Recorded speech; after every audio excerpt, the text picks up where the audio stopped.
Hello and welcome back to the We Miss the Exit show.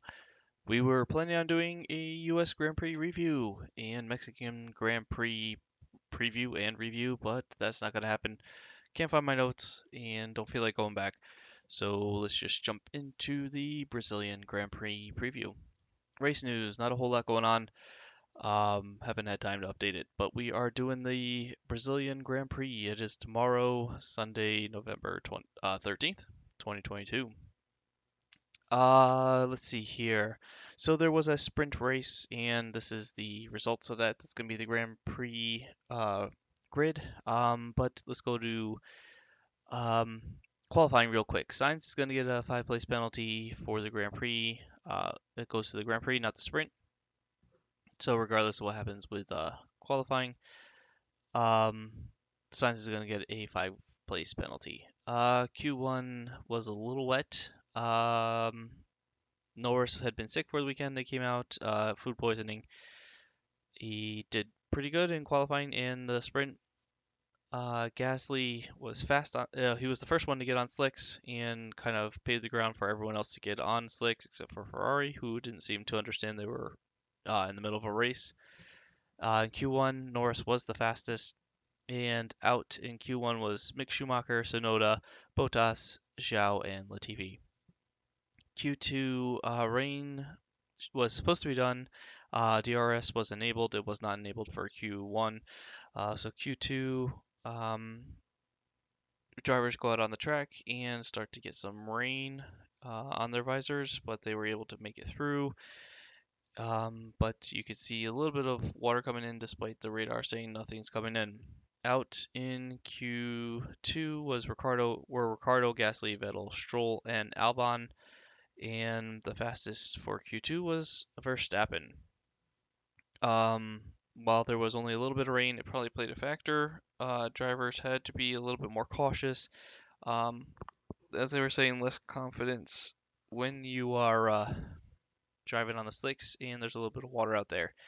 Q3, start was a traffic jam. It wasn't quite yet wet yet, but the rain was predicted to come in. So everyone is on slicks except for Leclerc. Once again, Ferrari messes up their drivers and their strategy. Um, so Leclerc's out there on intermediates, everyone else is on slicks, and Leclerc's holding up Perez, messes up his time, who looked pretty good in Q2 and Q1. At 8 minutes left in Q3, Russell beaches his car. There is a red flag because he is unable to get out, and red flag ends, and Perez goes out and decides, nope, not going to happen. Um, Hamilton does go out and does the lap, but it doesn't help his time, which means that Kevin Magnussen, yes, in the Haas, got pole position for the sprint race. So Schumacher ended up being 20th, and Magnussen ended up being on first. So there was a grid sandwich, a Haas sandwich, and incredible for K-Mag. Probably didn't deserve it. Definitely wasn't the fastest out there, but that's what happens in F1. Um, so the Sprint Grand Prix.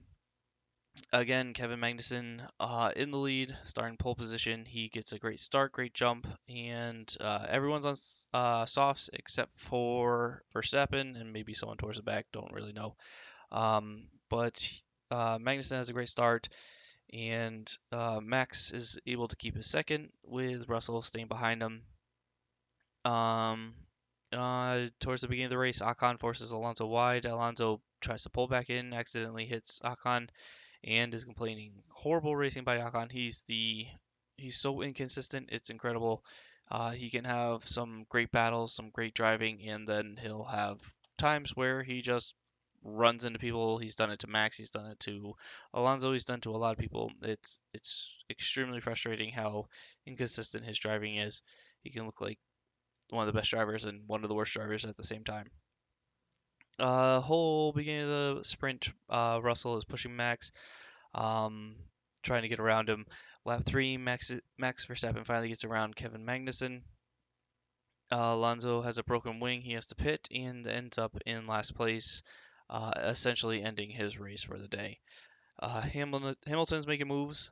Started in, I think it was eighth, makes his way through, and Schumacher also making moves. Started in last again. He moves his way up through the pack. Lap 9, Stroll pushes Vettel off the track. Vettel's able to keep going in the race, but Stroll ends up with a 10-second penalty for that move. Uh, kind of ridiculous. No reason. He just literally just moved over and pushed him off the track. It was pretty crazy. No one near him. Lap 13, Albon is out. He just pulls off. Yellow flags are out, preventing Russell from getting around Verstappen at that time. Lap 15, Russell gets around Verstappen, and a little surprised there was no contact, knowing it's Russell and how much he likes to run into people, but Russell ends up taking the lead. And lap 19, Sainz gets around Max Verstappen. A little bit of contact between the two. Kind of looked like a racing thing where just little bit of empty space, a little bit of space, really close. Not didn't look very accidental. And lap 20, Hamilton gets around Verstappen. The decision to go on the medium tires probably not a great idea, but cost him the points. But what does he care? He is the champion. So my predictions for the race, I do think Max and Red Bull are able to learn from their mistakes and able to win.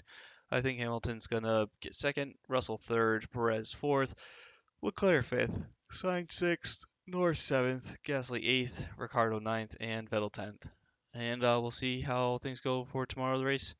Thanks for stopping. Glad to be back doing this, and we'll do a Brazilian Grand Prix review sometime before the Abu Dhabi final race of the season.